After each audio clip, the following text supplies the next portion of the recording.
ना कभी कभी ताकत से ज़्यादा बुद्धि से इस्तेमाल करना चाहिए, ऐसा ही कुछ इस चैप्टर के अंदर होता है जिसका नाम है द मिडनाइट विजिटर। इसके लेखक है बाय रॉबर्ट अर्थर, ये रॉबर्ट अर्थर द्वारा लिखा गया है।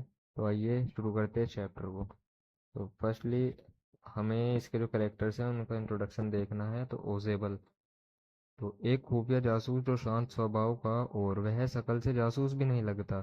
छोटा और मोटा ओसेबल एक छोटे फ्रांस होटल रूम में रहता है, बहुत ही शांत और चतुर। वह अपनी ताकत से ज़्यादा अपने ब्रेन का यूज़ करना जानता है। वह अपने दुश्मनों को भी अपने ब्रेन से ही पकड़ पाता है। उसके बाद पोलर, एक कम उम्र का और रोमांटिक राइटर था। वह सोचता था कि जब वह ओसेबल से मिलेगा तो वह मिस्ट्री, एडवेंचर एंड थ्रिल्स को करीब से जानेगा। वह ओसेबल को पहली बार देखकर डिसअपॉइंट हो गया था। वह अचानक हुए इवेंट से बहुत ज़्यादा सरप्राइज हो गया था और सीख गया था कि अकल ज़्यादा पावरफुल है स्ट्रेंथ से। उसके बाद मैक्स आता है। तो मैक्स एक चोर था, वैसे तो वो भी सीक्रेट एजेंट था, पर जो ओसेबल के पास सीक्रेट डॉक्यूमेंट्स थे वो उनके लिए आया था वहाँ पर। तो आइए शुरू करते हैं चैप्टर को। तो अचानक से एक आदमी जिसका नाम मैक्स होता है वह एक पिस्तौल के साथ रूम में आता है, और मैक्स भी एक सीक्रेट एजेंट ही है। मैक्स ओसेबल के पास आने वाली जरूरी रिपोर्ट के लिए वहां पर आया है। ओसेबल शांत रहा और डरा नहीं। मैक्स ने ओसेबल की तरफ पिस्तौल तानी और उस सीक्रेट रिपोर्ट की डिमांड की। ओसेबल शांत रहा और अपनी चतुराई से उसने एक बालकनी की स्टोरी बनाई जो कि विंडो के बाहर है। वो बताता है कि इस विंडो के बाहर एक बालकनी है, तुम वहां से आसानी से आ सकते थे। उसके बाद उसी समय डोर पर एक दस्तक होती है। ओसेबल शांति से कहता है कि वह पुलिस है जो पेपर्स को चेक करने आई है, और मैक्स नर्वस हो जाता है। उसके बाद जो दस्तक थी, जो नोक थी डोर पर, वो और तेज हो जाती है और मैक्स बहुत ज़्यादा डर जाता है और सोचता है कि वह पुलिस है।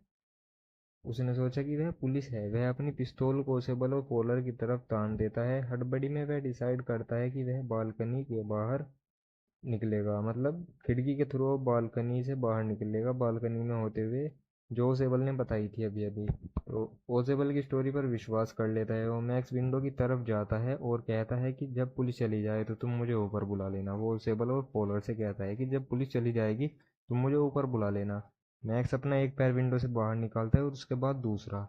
दरवाज़ा खुलता है और वेटर ड्रिंक को लेकर अंदर आता है जो ओसेबल ने पहले ही ऑर्डर की थी।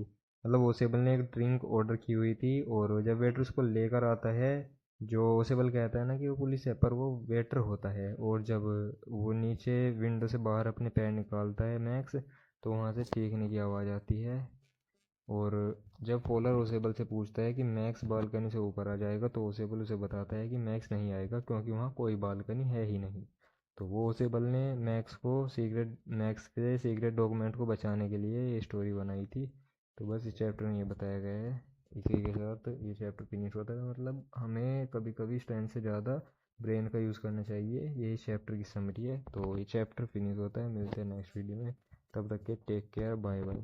चैनल को सब्सक्राइब करना।